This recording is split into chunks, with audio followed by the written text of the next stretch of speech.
নমস্কাৰ বন্ধু বান্ধৱীসকল আপোনালোকক পুনৰবাৰ স্বাগতম জনাইছো পিপি ছাৰৰ ক্লাছৰ অন্য এটি ভিডিঅ'লৈ আজিৰ এই ভিডিঅ'টোত আমি ম্যাথমেটিক্সৰ স্কয়াৰৰ বা স্কয়াৰ ৰুট চেপ্টাৰটোৰ পৰা কেইটামান হাৰ্ড কুৱেশ্যন কৰিব গৈছো যেকিটা প্ৰশ্ন আগতে পৰীক্ষাত আহিছে আৰু আপোনালোকে এই ভিডিঅ'টো চালে প্ৰিভিয়াস ইয়াৰত কেনেকুৱা ধৰণৰ প্ৰশ্নসমূহ আহিছিল সেই বিষয়ে এটা ধাৰণা পাব তেছে দেৰি নকৰি আজিৰ ভিডিঅ'টো আৰম্ভণি কৰি দিও প্ৰথমটো প্ৰশ্ন এবোৰ আটাইবোৰ প্ৰশ্ন ইয়াতে উল্লেখ কৰা আটাইবোৰ প্ৰশ্ন প্ৰিভিয়াস ইয়াৰ কুৱেশ্যনত আহিছে বন্ধু বান্ধৱীসকল তাৰ আগতে কৈছো ভিডিও এটা তৈয়াৰ কৰিব কাৰণে যথেষ্ট পৰিমাণে কষ্ট হয় তাৰ কাৰণে আপোনালোকে বেলেগ একো কৰিব নালাগে জাস্ট ভিডিওটো লাইক কৰিব 1 নম্বৰটো প্ৰশ্ন মান উলিওৱা ইয়াতে আমাৰ মান উলিয়াব দিছে এটো আমাৰ ক্যালকুলেট কৰিব লাগিব এই সমীকৰণটো আমি ক্যালকুলেট কৰিব লাগিব কিমান আছে এতিয়া ৰুট ওভাৰ আপোনালোকে নিশ্চয় আগৰ দুটা ভিডিও চাইছে যে ৰুট ওভাৰ আৰু স্কয়াৰ কি আছিল তেতিয়াহলে ইয়াতে ৰুট ওভাৰ 16 হয় নহয় অৰ্থাৎ 16 টু কাৰ বৰ্গ আছিল 16 হৈছে 4 ৰ যেতে স্কয়াৰ কৰা যাব অৰ্থাৎ 4 পূৰণ 4 কৰিলে কিমান পোৱা যাব 16 পোৱা যাব ইয়াৰ অৰ্থ হল যে ৰুট ওভাৰ 16 মানে হৈছে কিমান 4 একে নিচিনা 25 টু কাৰ স্কয়াৰ 5 ৰ স্কয়াৰ অৰ্থাৎ ৰুট ওভাৰ 25 হ'ব কিমান 5 হ'ব আকু 64 ৰুট ওভাৰ 64 হ'ব 8 মানে 8 8 গুণ 64 তাৰ কাৰণে ৰুট ওভাৰ 64 ৰ মান হ'ব 8 এতিয়া আমি এই ৰুট ওভাৰ 16 ৰ কাৰণে কিমান 4 এতিয়া আমি এই নম্বৰ 4টা আমি কি কৰি দিও প্লাস কৰি দিও এতিয়া সেকশন কিমান হ'ব 4 5 আৰু 8 এই তিনটা যোগ কৰিলে কিমান হ'ব 5 4 9 আৰু তাৰ লগত 8 9 আৰু 8 কিমান হৈ যাব 17 হ'ব আমাৰ শুদ্ধ উত্তৰ আপোনালোকে নিশ্চয় বুজি পাইছে পৰীক্ষাত আসলতে এনেকুৱা প্ৰশ্ন আহিছে আপোনালোকে নিশ্চয় গম পাইছে যে কেনেকুৱা প্ৰশ্ন আহিব পাৰে এনেকুৱা ধৰণৰ আৰু টান প্ৰশ্ন দিব পাৰে আপোনালোকে ভিডিওটো চাই থাকক তেতিয়া গম পাব কেনেকুৱা আৰু টান প্ৰশ্ন আছে আপোনালোকে চাই থাকক 2 নম্বৰটো প্ৰশ্ন ইয়াতে দিছে এটো অলপ চালো এটো অলপ বেলেগ ধৰণৰ ইয়াতে এটা সংখ্যা দি আছে √5329 এটোৰ এনসাৰটো হৈছে 73 অৰ্থাৎ √5329 ইয়াৰ মান হৈছে 73 এতিয়া ৰুট ওভাৰৰ ভিতৰত আৰু কিছুমান সংখ্যা দি আছে এই সংখ্যাবোৰৰ যোগফলটো কিমান হ'ব হেতু উলিয়াব দিছে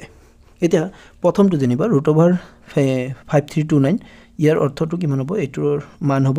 73 তেতিয়া হলে আমি এটোৰ মান গম পালো 73 তাৰ পিছত এইটো যে থাকিল এটোত এটা দশমিক আছে হয় নহয় আপোনালোকে চাইছেনে 53.29 হয় নহয় এতিয়া কথাটো মনত আহিব যে যেতিয়া চাওকচোন আমি যদি পূৰণ কৰো যেনিবা 1.2 আৰু 1.2 এনেকুৱা নম্বৰ এটা কি কৰি আছো পূৰণ কৰি আছো তেতিয়ালে কিমান হ'ব 12 আৰু 12 পূৰণ কৰিলে 144 হ'ব দশমিক কেইটাৰ পিছত বহিব সৰি কেইটাৰ আগত বহিব এতিয়া ইয়াতে চাওকচোন ইয়াতে এটা আৰু ইয়াতে এটা টোটাল কিমানটা দুটা অৰ্থাৎ এতিয়া আমি পূৰণ কৰি পাইছো এটো হয় নহয় এতিয়া ইয়াতে যদি দশমিক দুটাৰ আগত আছিল তাৰ মানে আমাৰ যেটো বৰ্গমূল হ'ব হেতুৰ আগত কিমান হ'ব এটাৰ আগত হ'ব তেতিয়ালে এই যে ইয়াতে চাওকচোন ইয়াতে দশমিক কেইটাৰ আগত আছে দুটাৰ আগত আছে তাৰ মানে ইয়াতে আমাৰ এনসাৰটো দশমিক কেইটাৰ আগত হ'ব এটাৰ আগত হ'ব তেতিয়া আমি কি লিখিব পাৰিম এটোৰ মান কিমান হ'ব এটোৰ মান হ'ব 7 দশমিক কিমান 3 অৰ্থাৎ 7 পইণ্ট কি হ'ব 3 হ'ব ইয়াৰ মান আকৌ ইয়াতে 4টাৰ আগত দশমিক আছে তাৰ মানে এনসাৰটো আমাৰ কেইটা হ'ব দুটা অৰ্থাৎ ডাবল হ'ব তেতিয়ালে এনসাৰটো হ'ব 0.73 হ'ব এতিয়া আমাৰ এই তিনিটা নম্বৰ কি কৰিব লাগিব প্লাস কৰিব লাগিব দেখা যাওক কিমান হয় উত্তৰ ইয়াতে আমি নম্বৰ কিটা দশমিকৰ তলে তলে পাতি দিয়া যাওক হয়নে প্ৰথমটো যেনিবা এইটোৰ পৰা আৰম্ভ কৰিছো যে ডাঙৰ সংখ্যাটো যেনিবা 73 আছিল হয়নে 73 তাৰ পাছত ইয়াৰে দশমিকটো ক'ত আছে হেখত আছে হয় নহয় দশমিক দি আমি এটা শূন্য ধৰি ললো তাৰ পিছত দশমিকৰ তলত দশমিকৰ নম্বৰটো পাতি দিয়ক 2 নম্বৰটো কাৰণে এবাৰ আকৌ 7 আছে ইফালে আৰু 3 টো হ'ব ইয়াতে আকৌ নেক্সট নম্বৰটো দশমিক ইয়াতে দিয়া যাক তাৰ পিছত ইয়াতে 7 আছে তাৰ পিছত 3 আছে হয় নহয় আমি এনেকৈ কি কৰিলো এতিয়া প্লাস কৰি দিয়া যাক নম্বৰ কিটা যেতে কি দেখাব ইয়াতে মিলিব 3 ইয়াতে 3 হৈছে তাৰ পিছত হাতে 3 এ কিমান হাতে 3 10 10ৰ 0 হাতত থাকিল 1 দশমিকটো ইয়াতে বহি গল তাৰ পিছত হাতে 3 আকৌ 10 হাতত থাকিল 1 11 হল আৰু হাতত থাকিল 1 হাতে একে কিমান হল 8 অৰ্থাৎ 81.03 আমাৰ শুদ্ধ উত্তৰটো কোনটো হ'ব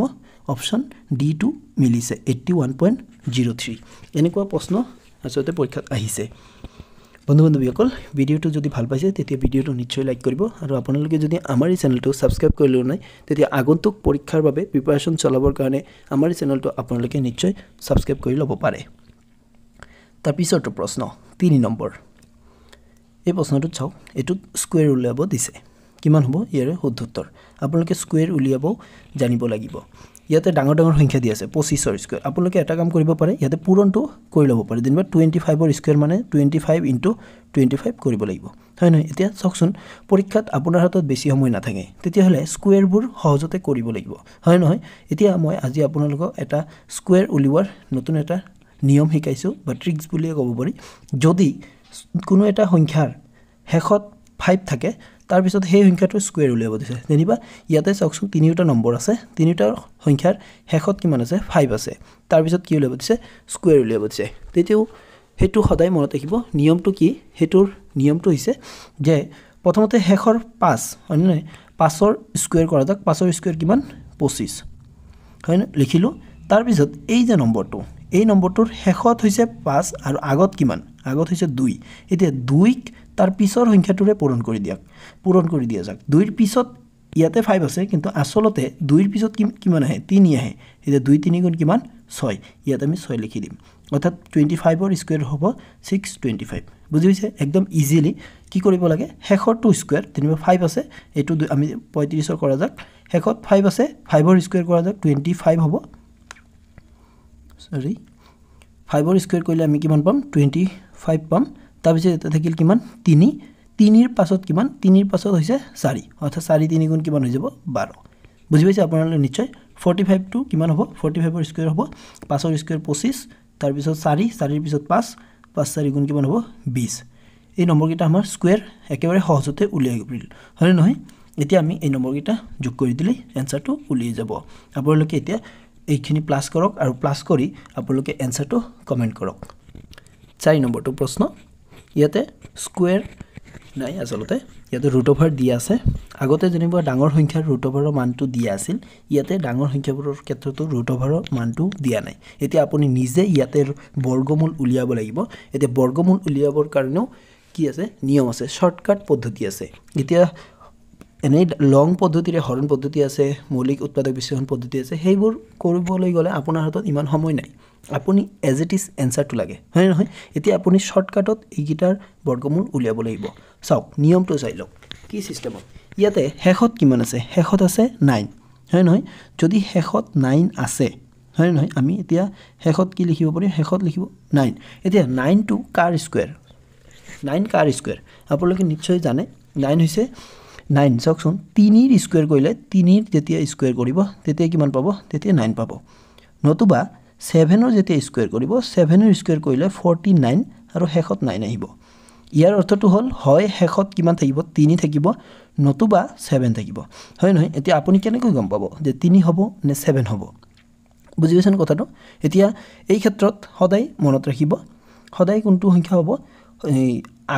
আগৰটো ক্ষেত্ৰত 3 হ'ব নে 7 হ'ব আমি হেতু উলিয়াম তাৰ আগতে আপুনি চাই ল'ব মনত ৰাখিব এতিয়া আগত কিমান আছে 53 আছে এতিয়া 53 সংখ্যাটো কাৰ স্কয়াৰৰ পিছত যেনিবা 7 ৰ স্কয়াৰ কিমান 49 তাৰ পিছত 8 ৰ স্কয়াৰ কিমান 64 হয়নে নহয় এতিয়া ইয়াৰ ক্ষেত্ৰত সৰু সংখ্যাটো ল'ব আপুনি 53 হৈছে 7 ৰ স্কয়াৰৰ ওচৰা-ওচৰি তাৰ মানে কিমান হ'ব তাৰ মানে হ'ব 70 এতিয়া 70 হয় নহয় এতিয়া 7 ৰ স্কয়াৰ 49 আৰু 8 ৰ স্কয়াৰ কিমান 8 ৰ স্কয়াৰ হৈছে 64 এতিয়া এই 53 সংখ্যাটো আগৰ যেটো সংখ্যা এই 53 সংখ্যাটো কাৰ ওচৰা-ওচৰি 7 ৰ ওচৰা-ওচৰি নে 8 ৰ ওচৰা-ওচৰি আপুনি নিশ্চয় গম পাইছে এটো 7 ৰ ওচৰা-ওচৰি যদি 7 ৰ ওচৰা-ওচৰি হয় তেতিয়া আমি সৰু সংখ্যাটো ব্যৱহাৰ কৰিম তেতিয়াহলে আমি সৰু সংখ্যাটো লম 3 লম অৰ্থাৎ 7 ৰ পাছত কি আহিব 3 আহিব আগৰ সংখ্যাটো সদায় সৰুটো হ'ব মানে যাৰ ওচৰা-ওচৰি আছে হেতু হ'ব আকৌ পিছৰ সংখ্যাটো যাৰ যদি সৰু সংখ্যাটোৰ ওচৰা-ওচৰি হয় তেতিয়া হলে সৰুটো ধৰিব লাগিব আৰু যদি ডাঙৰ মানে পিছৰ সংখ্যাটো ওচৰা-ওচৰি হয় তেতিয়া আমি পিছৰটো ল'ব লাগিব এই কথাটো মনত ৰাখিব তেতিয়া হলে সেম টু সেম আমি এই অংকটো কৰা যাক ইয়াতে শেষত কিমান আছে 9 আছে যদি শেষত 9 আছে তেতিয়া হলে আমি সেই হিচাপতে 9 বা 3 বা 7 এই দুটাৰ ভিতৰত যিকোনো এটা বহিব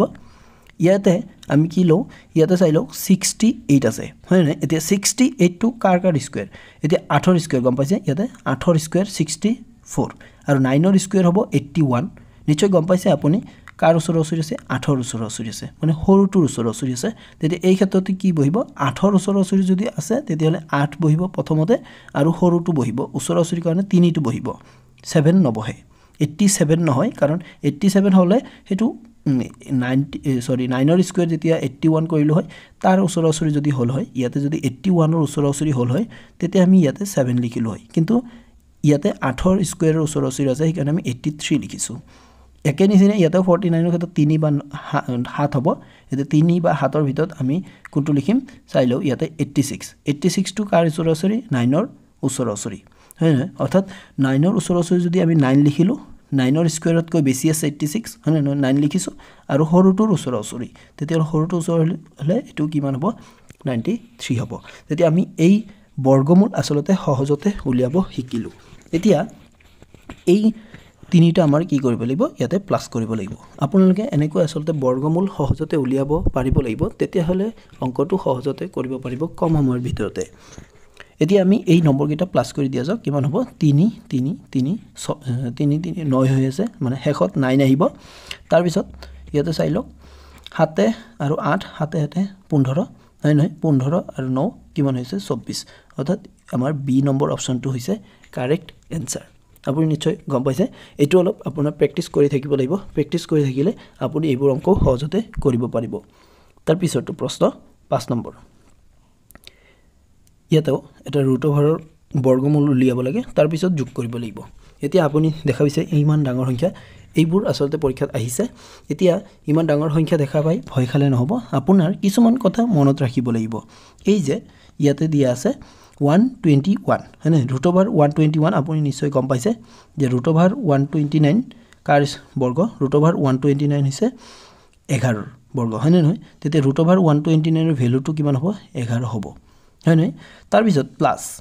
ইয়াতে চাওক ইয়াতে একে নিচিনা সিস্টেম 1 2 তাৰ পিছত 3 তাৰ পিছত 2 1 হয়নে ইয়াতে নম্বৰটো কিমান লৈকে বাঢ়িলে 1 2 3 অৰ্থাৎ 3 লৈকে বাঢ়িছে নহয় নে অৰ্থাৎ 11 হ'ব কিন্তু এনেকৈ হ'ব 3টা 1 হ'ব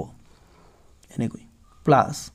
একে নিচিনা ইয়াতে সিস্টেমটো হ'ব এই সংখ্যাবোৰ আপোনালোকে মনত ৰাখিব লাগিব 1 2 3 4 চাৰি ঘৰলৈকে গৈছে মানে এনেকৈ 1 1 1 1 চাৰিটা 1 কি হৈ যাব প্লাস হৈ যাব আপুনি এতিয়া আটাইকেইটা প্লাস কৰি দিয়ক তলে তলে লিখি লওক 1 1 1 তাৰ পিছত 1 1 এখিনি যদি প্লাস কৰি দিয়া এখিনি প্লাস কৰি দিলে কিমান হ'ব 3 হ'ব 3 3 তাৰ পিছত ইয়াতে 2 আৰু 1 মানে 1 2 3 3 অপশন এ টু হৈ আছে আমাৰ শুদ্ধ উত্তৰ আপুনি নিশ্চয় গম পাইছে এইখিনি কথা আপুনি মনত ৰাখিব যে যদি এনেকুৱা আহি থাকে তেতিয়া হলে এইকিটা 11 অৰ্থাৎ 11 111 এনেকৈ 1 বাঢ়ি বাঢ়ি যায় যিমান সংখ্যা বাঢ়িব হিমানটা 1 লিখি দিব লাগিব বুজি পাইছে তাৰ পিছৰটো প্ৰশ্ন 6 নম্বৰ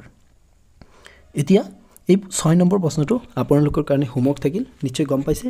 আমি আগতে যি কনসেপ্ট শিকালো বা আপোনালোকক কেইটামান প্ৰশ্ন শিকাইছো এই প্ৰশ্নটো মই নিজৰ ফালৰ পৰা আপোনালোকৰ কাৰণে ৰাখিছো এই প্ৰশ্নটোৰ উত্তৰটো আপোনালোকে কমেন্ট কৰি জনাব ইয়াতে দশমিক আছে দশমিক কিমানৰ আগত ইয়াতে ভিতৰত যদি দুটাৰ আগত আছে বাহিৰত কিমানটাৰ আগত বহিব আৰু নম্বৰ কিমান হ'ব 1 কিমানটা হ'ব গমে বেছি 1 3টা আছে কিন্তু দশমিকৰ লগত কথাটো আপুনি নিশ্চয় এইটো উত্তৰ পাৰিব বন্ধু-বান্ধৱীসকল যদি ভিডিওটো চাই ভাল পাইছে তেতিয়ালে ভিডিওটো নিশ্চয় লাইক কৰি যাব আৰু আপোনাৰ বন্ধু-বান্ধৱীৰ লগত ভিডিওটো শেয়াৰ কৰিব আজিৰ কাৰণে এইখিনি পুনৰ লগ পাম নতুন এটা ভিডিওৰ জৰিয়তে জয় আই অসম